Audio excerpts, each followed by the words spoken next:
Welcome on in, everybody, here to the pregame Blitz at Auburn Undercover. Nathan King, joined by Jason Caldwell, Patrick Bingham behind the camera. Back here inside of Jordan-Hare Stadium for another night game. They'll play number 16 Missouri, 6:45 Central Time on SEC Network. And Jason, I mean, push is slowly coming to shove for this Auburn team and this Auburn offense. More specifically, we don't expect to see a quarterback change at the beginning of the game. We expect to see Jackson Arnold continue to be Auburn's starter, but this is one where you have to start having it offensively. They had the bye week to get ready for Georgia, so maybe it wasn't a huge surprise. They looked crisp out of the gates. You're going to have to do that again without the extended week of preparation and against a Missouri defense that's been pretty darn good this season. Yeah, you're right. You're right. Push is coming to shove. If it's a slow start, shove becomes something else, and I don't know what that's going to be. But we talked about it. This feels like the ultimate breaking point game for Jackson Arnold for me. You have to make something happen early in this game because you're going to start having people, and Auburn fans have been really good, have been really patient. We haven't seen boos. No. We could hear some of that tonight if this thing goes slowly again. So I think this is a really important game for Jackson Arnold and this Auburn offense against a Missouri defense that doesn't give up a ton of rushing yards, and they pressure the quarterback. That has not been a great recipe for this Auburn offense with Jackson Arnold. Do we see an Ashton Daniels? Do we see a Deuce Knight? I don't know. But if you get off to a slow start, I think we could see something happen there on offense, for this Auburn team. Yeah, Hugh Freeze on Monday night kind of walked back, or at least gave himself a little bit more of an out from his earlier comments, sort of saying, hey, he is still going to be the guy, but he's got a little bit shorter of a leash. But of course, it's everything else around Jackson Arnold. Big day for Hugh Freeze as well to try to prove that this offense can turn it around. But you mentioned, this is a team that would love to get you into third and long, loves to stop, is really good at stopping the run, and you're just doing so now down a man at running back. Yeah. Amari Alston obviously left the team earlier this week. That's your number 2 running back, and it's maybe your best pass protector at running back on the team. So we figure a big load in this game for Jeremiah Cobb. You would have loved for Darrell Robinson to be healthy. That's just, the unfortunate side of injuries. But Omar Mabson, the freshman running back from Auburn High School, figures to be Auburn's number 2 guy. He will be Auburn's number 2 guy today. Both of those guys, Cobb and Alston, it's just you against Damon Wilson and Zion Young for Missouri, you cannot get in third and long against this team. No, and this feels like to me almost back to Baylor a little bit. I don't know. Yeah. It hasn't. It's a different defense.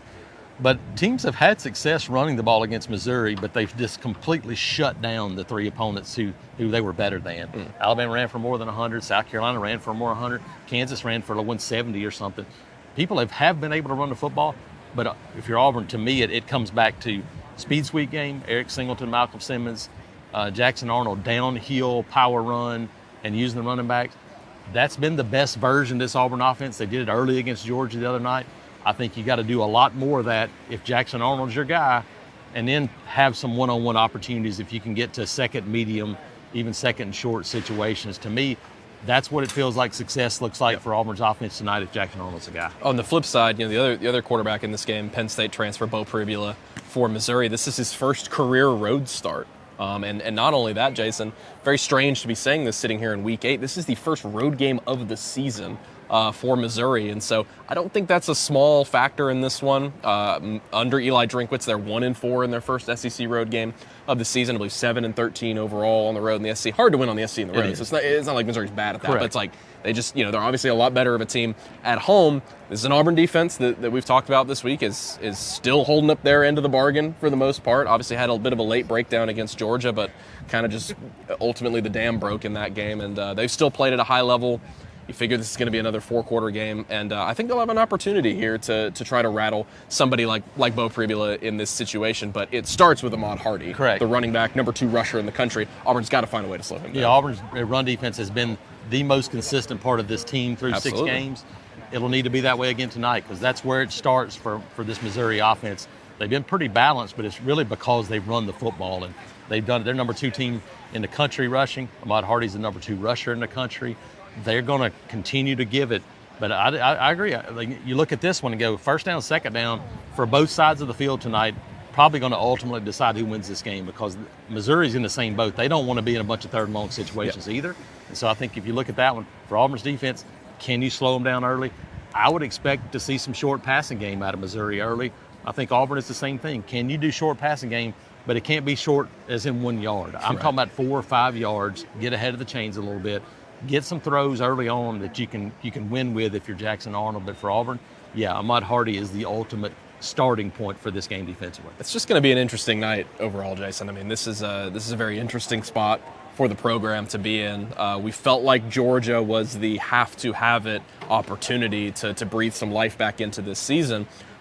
This is survival opportunity. Exactly. You've reached a bit different of a mindset, while at the same time realizing that all of your goals, not all of your goals, but a lot of your goals are still in front of you. We knew that part of the schedule was going to be really difficult. I think what Hugh Freeze and this Auburn team have to go out and prove tonight is that was the case. You were just playing really difficult opponents. You were really figuring things out. Things were not looking good at quarterback. You need to maybe make some changes there, or just figure out how to be more efficient on offense, and not, oh, this is just a problem for the rest of the season, because who knows what that'll look like for them down the stretch. You need to have some answers tonight. Correct. We saw answers for 20 some odd minutes, last week against Georgia, but right behind us in this end zone, you didn't finish on 2 drives. Officials, whatever you want to do, you still didn't finish on the drives. You got to hold on to the football. You got to make some plays in 3rd and short, 2nd and short. You're going to have to do those things tonight against a really good physical Missouri defense. And if you can do that, you got absolutely a great chance to win this game. Hopefully still getting picked up pretty good. I think we will. I'll turn it over. We'll hit pause and bring in Christian Clemente to talk about recruiting tonight. Plenty of recruiting visitors and what y'all should expect in that department. Yeah, Jason, it's a solid list coming in on Saturday. Some people were upset. Upset, maybe not the right word, but disappointed with the list, saying it wasn't great. But I think you need to look at factors when you look into things. A, the visitor list last weekend was great for Georgia. B, look at the region around you. Alabama, Tennessee, Georgia, Ole Miss. Yeah. After getting most of your guys here for the Deep South's oldest rivalry, it's hard to get a bunch of guys back in, but you're getting some important guys. None more important probably than Jordan Carter. Correct. The 4-star edge rusher, committed to Texas A&M for just over a year, committed to Texas A&M last October. Hasn't visited Auburn, to my knowledge, since Big Cat last year. Nope. So it's been over a year. He hasn't visited since Rock Malantoni took over, but obviously he's been the guy that's kind of been leading the way recruiting him. Vontrell King-Williams involved as well.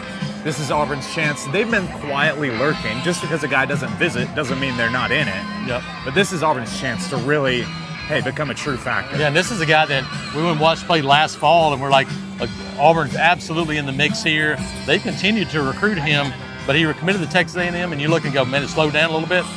I mean, we've seen it here in the last couple of weeks. There's been some movement, we're hearing some maybe movement behind the scenes for other guys.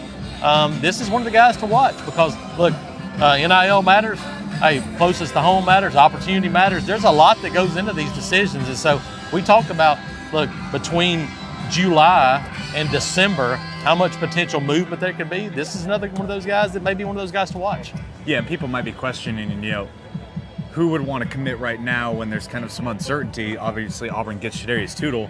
I think you're seeing the defensive recruiting continue at the same level for the most part because of how they've performed, because of how DJ Durkin has been doing, understanding look, that defensive unit is rolling. We feel like we can contribute to that. Offense maybe a little bit behind in recruiting as well. I think that kind of lines up a little bit. Jason, some other intriguing names, 2 in-state guys to kind of keep an eye on. I'm not sure Auburn is going to make a huge push for either one of them, but it's noteworthy that they're here either way. Dylan Purter, the LSU DB commit, could play corner, could play safety.